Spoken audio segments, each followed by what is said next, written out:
inicia Podcast en Radio Hugo, un espacio donde confluyen distintas temáticas en formato podcast, enterándote de interesantes conversaciones del mundo actual. Quédate en la sintonía de Radio Hugo Online.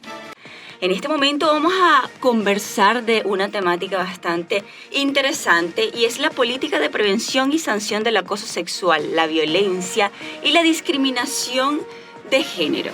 Una de las cosas que quería preguntarle, que de qué forma se apega a los valores y principios de la universidad, y es como usted ya tal cual lo está detallando.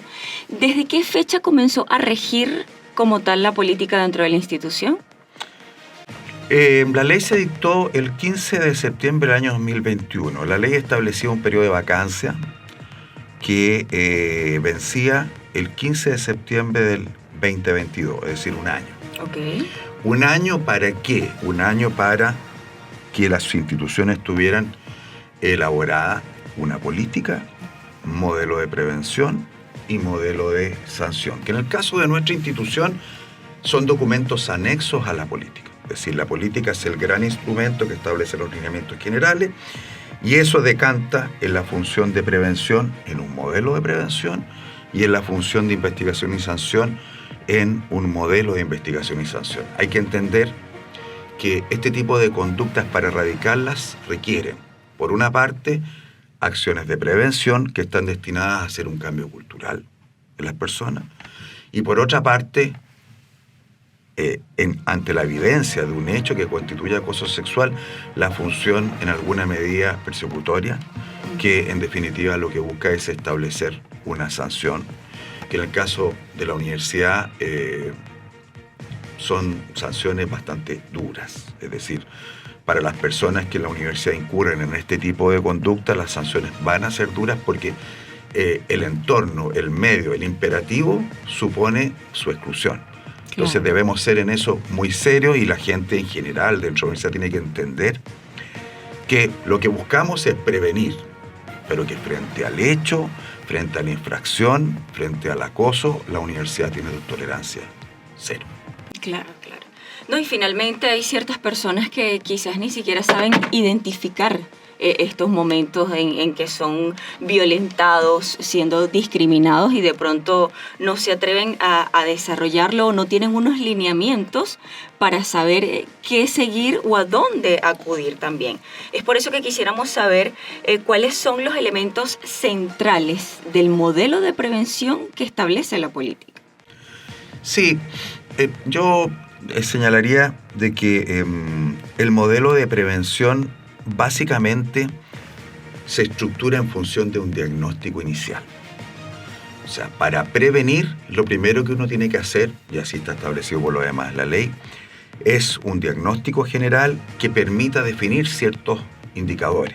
Uh-huh. Por ejemplo, interrelaciones, lugares, actividades que generan, aumentan el riesgo de acoso sexual, de violencia o discriminación de género. No es fácil construir un diagnóstico respecto a estas actividades porque uno tiene que tratar de ser bastante objetivo en esto para que el modelo que se construye en definitiva se sustente en supuestos válidos.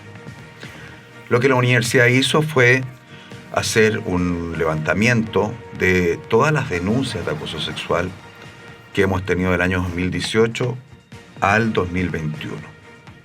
Nos pareció que era bastante objetivo esto, porque eran denuncias que habían sido objeto, ¿no es cierto?, de investigación. Claro.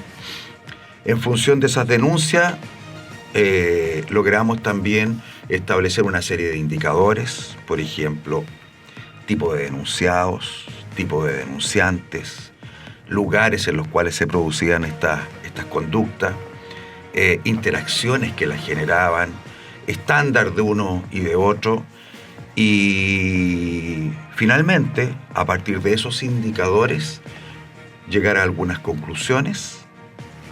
Estas conclusiones se han traducido en recomendaciones y finalmente las recomendaciones en medidas efectivas y aplicables.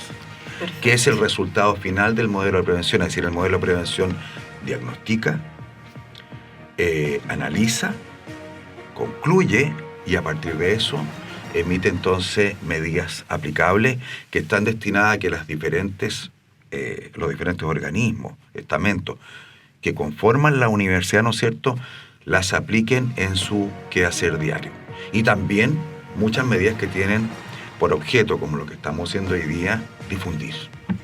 Es decir, la gente, nuestros alumnos, nuestros colaboradores, incluso nuestros directivos, muchas veces no tienen claro el contenido, lo que significa el acoso sexual.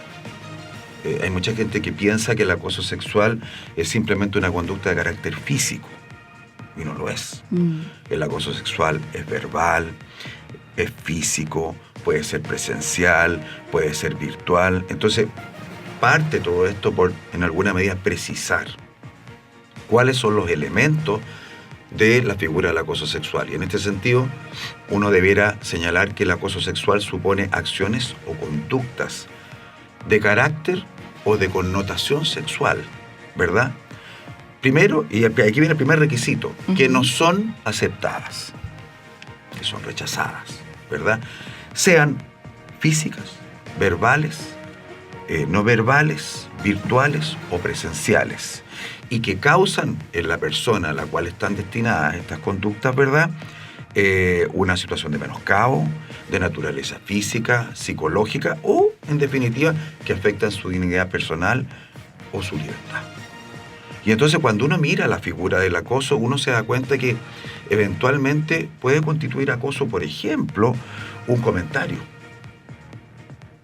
de índole o connotación sexual que pueda causar molestia. Entonces aquí vienen como las primeras advertencias.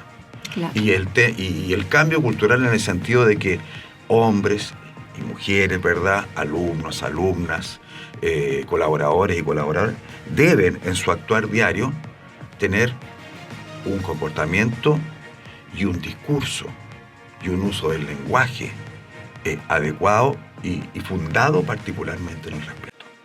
Exactamente. Hay ciertas como alertas que se van creando, pero finalmente es importante identificar el tipo de acoso que sea, porque al final del camino, vamos a decirlo así, o como conclusión, todas afectan de una forma u otra psicológicamente, porque así sea acoso físico, verbal, bullying también, como se le llama ahora, y es como más se identifica. Sí, claro. este tipo de acosos. Todas afectan a las personas psicológicamente.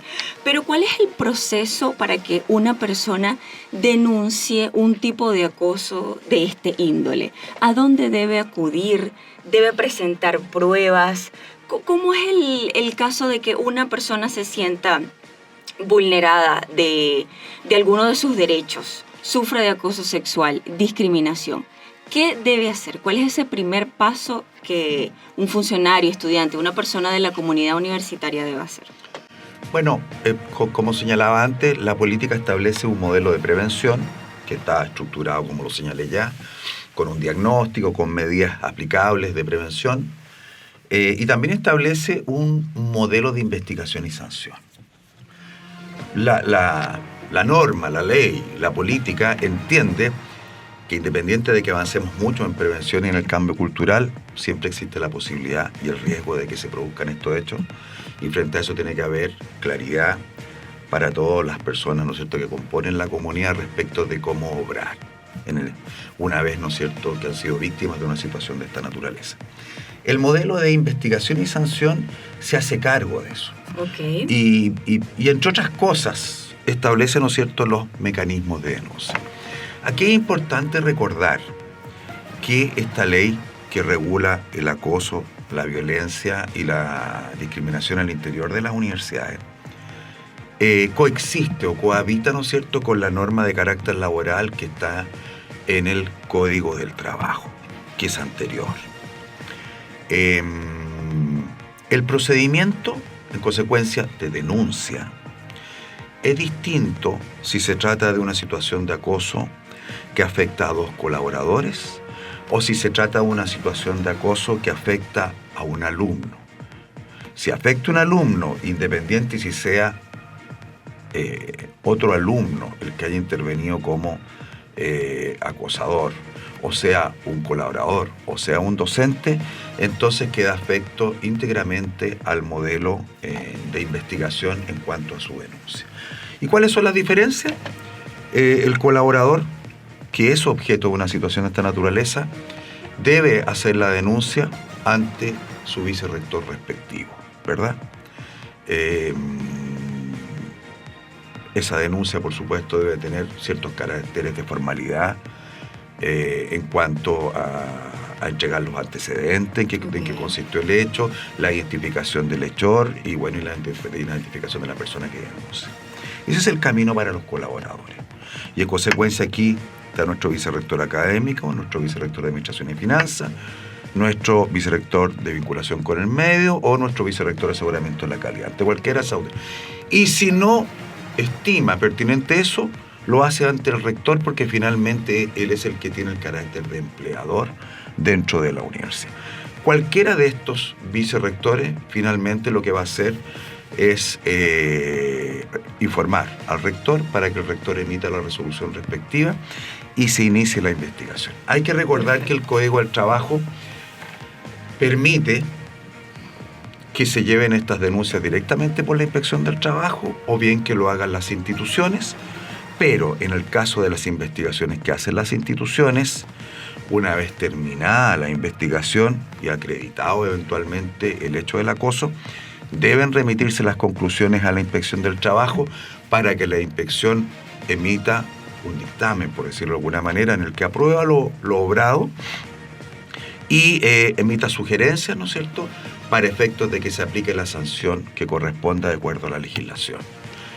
Hecho esto, y llegando, ¿no es cierto?, las instrucciones de la inspección, entonces la autoridad tiene 15 días para emitir la resolución que sanciona esto. Que hay que recordar que en el caso de los colaboradores va desde multas, ¿verdad?, hasta la sanción de pérdida del empleo. Es decir, el acoso sexual es una de las causales para el despido sin derecho a indemnización. Finaliza Podcast en Radio Hugo, un espacio donde confluyen distintas temáticas en formato podcast, enterándote de interesantes conversaciones del mundo actual. Quédate en la sintonía de Radio Hugo Online.